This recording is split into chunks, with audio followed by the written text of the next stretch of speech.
let's start with Pharrell, who I know you've worked with and I've had the chance to work with. What did Pharrell bring to this project? Well, this project have been brewing for 5 years now, because my mom passed away June 2021, and I lost my ground, because my mom means the world to me. My dad too, but my mom was just, I didn't know it was gonna happen, because the day before she had a brain aneurysm, we were goofing on the phone, and she's like, "Okay, kiddos, I'm giving you 10 more years." And I say, "Mom, you're gonna turn 105. We take that." So we're having that fun, and then boom, next morning I received the call, and it's something that the fact that you don't have time, of course we can't have time to say goodbye to somebody. It's always difficult. So I start thinking about it, and prior to that, I have worked a lot, putting some rhythm and some music around it. And a friend of mine have told me, do the album of Angélique. I said, every album is the Angélique. I mean, and then he goes, no. Can you come up with 10 words that define you and the value that your parents has given to you? Because you talk about your parents all the time. I said, what, 10 words? I can't even say one word. I mean, I don't even know anything. But I said, let me take this exercise and see what it's gonna be. So I start putting some words down. Kindness, hope, defiance, all this kind of stuff. But I'm like, well, let's sit there. And then I have an idea to send that to a co-writer that helped me write the album Mother Nature. Her name is Shunguzo Kuiba. She's from Zimbabwe, young, very talented person. And I said, what you made of this word? And she goes, you ain't sending me this word for just sending me the words. What you mean? You wanna make song about this? I said, yes. And then she replied, said, these are heavy. You really want to do this? I said, yes. If I fly you to Paris, can we start working on it? So we start working on it like that with the rhythm and the stuff and then we wrote like 20 or 21 songs within a week, but just a snippet of them, not completely finished. And then my mom passed away after that, and I just shut down. Basically, I was only able to stand up and do my show, come back. Stand up, do my show, come back. And then the song start building up, step by step, because my mom always said to me, my dad said the same thing, do not stop singing until you die. If you don't sing, it's because you can't sing anymore, because you were born to do this. You don't see what I see. I'm like, yeah, well, Ma, you see what our parents always see soft. I mean, you don't know. And then I start working on it. And things going on, and then everything that happened in this album is like it has been mentored and monitored by Mother. So I'm home and I receive a call from Pharrell's people. They want to do a grace concert at the Vatican at St. Peter's Square. And I say, of course, grace, peace, amen, let's go. So we arrive, and the first thing we do was to meet the Pope. And as I was walking to the place, I'm like, I've been here 6 months ago. I've seen Pope Francis, and I'm seeing Pope Leo. I'm like, I said to myself, Mom, what the heck are you doing now? Why are you putting me through this?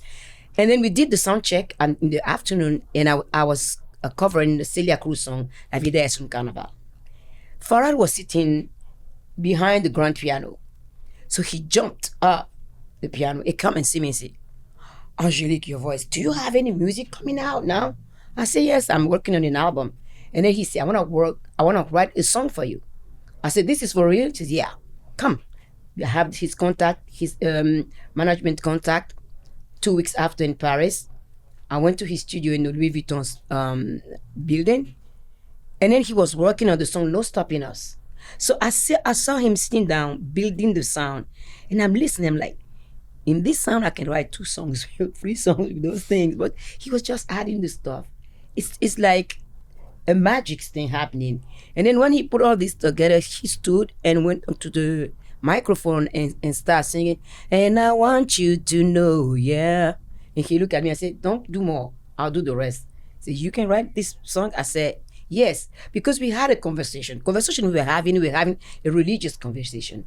How the belief in God give us strength in our faith to move forward, and how some people use it to divide. But what God asks of us is to work together.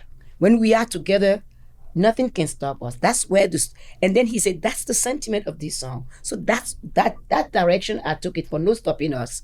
And before I left, he goes, but I have a couple of songs. Do you want to listen to some? I said, is the Pope a Catholic? You could have asked the Pope, Leo, are you a Catholic? I'm like, Yeah, Chicago. yeah, I will listen to the song. Oh, come on. So he started playing song, and then he plays the song for me. And I said, that's my song. The song I haven't had the time to write. This is it. I want it. I said, go, calm down. You're gonna have it. He gave me the whole song. I sang it. I know what I want, but I just didn't want to assume he's gonna like it. So I did just a version, and I sent it to him. And then he said, yeah, I don't like quite the way you sing. I said, I'm coming to you.